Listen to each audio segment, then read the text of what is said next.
देखो आज अपने कैपेसिटर रजिस्टर और इंडक्टर के बारे में इस वीडियो के अंदर देखेंगे।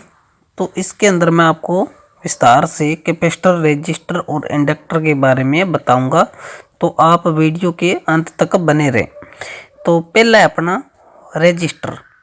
रजिस्टर है तो उसका सिंबल आपको दिख रहा है, इसको रजिस्टर को यानी कि प्रतिरोध को इस सिंबल के द्वारा प्रदर्शित किया जाता है और इसे आर से इसका लिखा जाता है या इसको आर चिन्ह से इसको प्रदर्शित किया जाता है।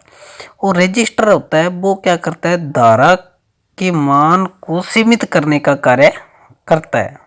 रजिस्टर है वो धारा के मान को सीमित करने का कार्य करता है।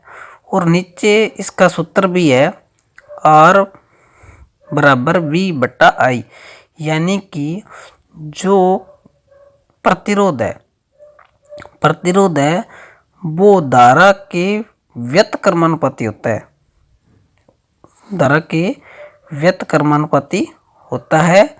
और अपने को आर ज्ञात करने के लिए वी बटा आई सूत्र का प्रयोग किया जाता है। अगर आप अपने को आर ज्ञात करना है तो वी बटा आई सूत्र से ज्ञात करते हैं। वी मतलब वोल्टेज, आई मतलब धारा। उसके बाद नेक्स्ट स्टेप, जो प्रतिरोध है उनको अपने अलग अलग क्रम के अंदर जोड़े जाते हैं, जैसे सीरीज क्रम। सीरीज क्रम को श्रेणी क्रम भी कहते हैं, माला क्रम भी कहते हैं, वेव क्रम भी कहते हैं। और अलग अलग इसके सीरीज में नाम होते हैं। तो सीरीज में इसको टोटल रेजिस्टेंस आर टी बराबर R one plus R two से इसको सीरीज में जोड़ा जाता है। और ज़्यादा मान के प्रतिरोध है तो R one plus R two plus R three या आर फोर हो सकते हैं। और इसमें जो अपना टोटल रेजिस्टेंस होता है वो जो अधिकतम मान का जो प्रतिरोध है उससे अधिकतम टोटल रेजिस्टेंस होता है। और उसके बाद नेक्स्ट है अपना पैरेलल क्रम यानी कि समांतर क्रम। तो प्रतिरोध को अपने समांतर क्रम के अंदर भी जोड़ा जाता है।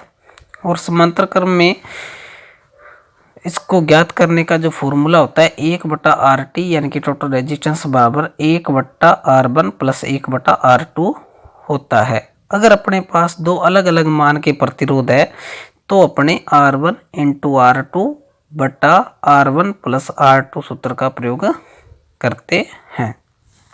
तो ये था अपना रजिस्टर। उसके बाद नेक्स्ट अपना कैपेसिटर, जिसको अपने संधारित्र के नाम से जाना जाता है। और यह क्या होता है, दो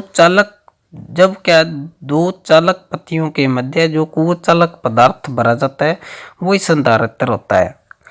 तो जो आपने देखा होगा पंखे के अंदर अपने यूज करते हैं सेल, जिसको आप बोलते हो, जिसको अपने कैपेसिटर भी कहते हैं, संधारित्र भी कहते हैं, धारितीय संधारित्र के नाम से भी जाना जाता है। और जो ये कैपेसिटर होता है वो एसी को पास करता है, एसी को पास करता है, जबकि डीसी को ब्लॉक करता है। जो कैपेसिटर है वो एसी धारा को पास करता है जबकि डीसी धारा को ब्लॉक करता है। उसके बाद जो कैपेसिटर है इसे सी से प्रदर्शित किया जाता है।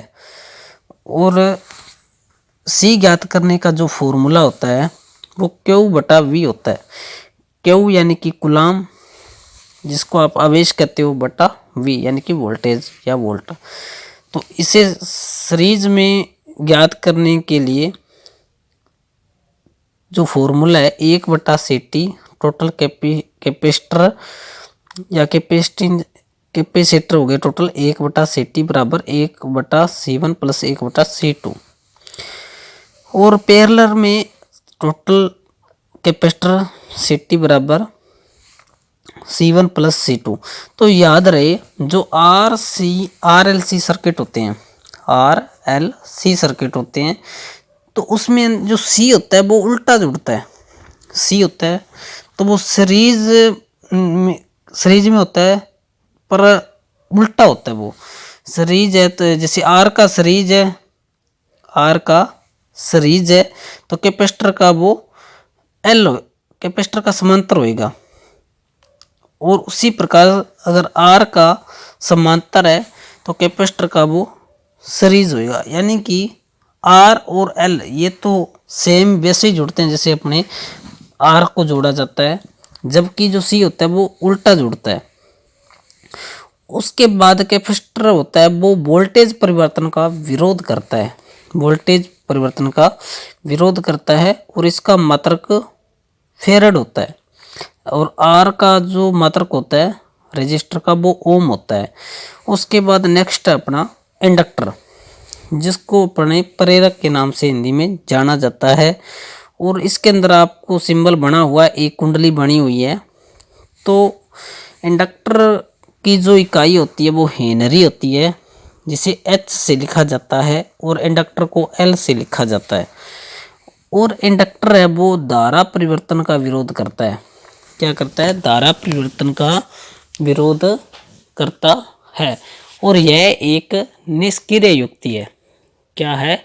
यह एक निष्क्रिय युक्ति है जो विद्युत ऊर्जा को चुंबकीय ऊर्जा में संचित करती है, जो विद्युत ऊर्जा को चुंबकीय ऊर्जा में संचित करती है। जबकि कैपेसिटर होते हैं वो आवेश को इकट्ठा रखते हैं। और इसकी इकाई आपको मैंने बताई दी, इंडक्टर की हेनरी होती है। और जो इस कुंडली आपको दिख रही है, और कुंडली का जो प्रेरकत्व है वो निम्न बातों पर निर्भर करता है, जैसे कुंडली की लंबाई है, कुंडली का आकार है, और कुंडली का माध्यम है, यानी कि इसकी चुंबकशीलता पर निर्भर करती है। तो नीचे इसका सिंबल है, इसे एल से प्रदर्शित किया जाता है। और एल ज्ञात करने का जो फॉर्मूला होता है VL यानी कि लाइन वोल्टेज बराबर डी फाई या D T, D phi D I या डी टी। डी मतलब डिस्टेंस, आई मतलब धारा से ज्ञात किया जाता है। और एल टी ज्ञात करने का जो फॉर्मूला होता है श्रेणी क्रम में, सीरीज में, वो L1 प्लस L2 होता है। जबकि समांतर में 1/LT बराबर 1/L1 प्लस 1/L2 से ज्ञात किया जाता है। और आपने यहाँ पे सीरीज और पैरेलल क्रम पढ़े हैं। इसके अलावा एक मिश्रित क्रम भी होता है, जिसमें क्या होते हैं, जो चाहे आर है, चाहे एल है, चाहे सी है, इन तीनों को क्या है, मिश्रित क्रम में जोड़ा जाता है। यानी कि दोनों को, सीरीज और पैरेलल को जब क्या करते हैं, अपने कंपाउंड करते हैं, इकट्ठा कर लेते हैं, वो मिश्रित क्रम होता है। तो उस क्रम में भी इसको जोड़ा जाता है, और उसको स्टार में भी जोड़ा जाता है, और इनको डेल्टा में भी जोड़ा जाता है। तो टोटल अपने इनको 5 प्रकार के इनके संयोजन होते हैं। सीरीज है, समांतर है, मिश्रित क्रम है, स्टार है, डेल्टा है। तो इन अपने 5 प्रकार से इनको जोड़ा जाता है। तो आज की वीडियो आपको पसंद आई होगी। तो इस वीडियो में अपने काफ़ी बातों पर चर्चा की है। इसी प्रकार इस चैनल पर आपको इलेक्ट्रिशियन थ्योरी से संबंधित डेली 5-10 मिनट की शॉर्ट वीडियो इस चैनल पर मिल जाएगी। तो आप वीडियो को पूरा देखें। अगर ना समझे तो आप इसका स्क्रीनशॉट भी ले सकते हैं और इसको दोबारा भी दोहरा सकते हैं। ये आपको इसी यूट्यूब चैनल पर दोबारा भी वीडियो मिल जाएगी। तो मिलते हैं अपने नेक्स्ट वीडियो में। तो आप हमारे यूट्यूब चैनल को लाइक, शेयर और सब्सक्राइब जरूर करें। मिलते हैं अपने नेक्स्ट वीडियो में। तब तक के लिए धन्यवाद। जय हिंद, जय भारत।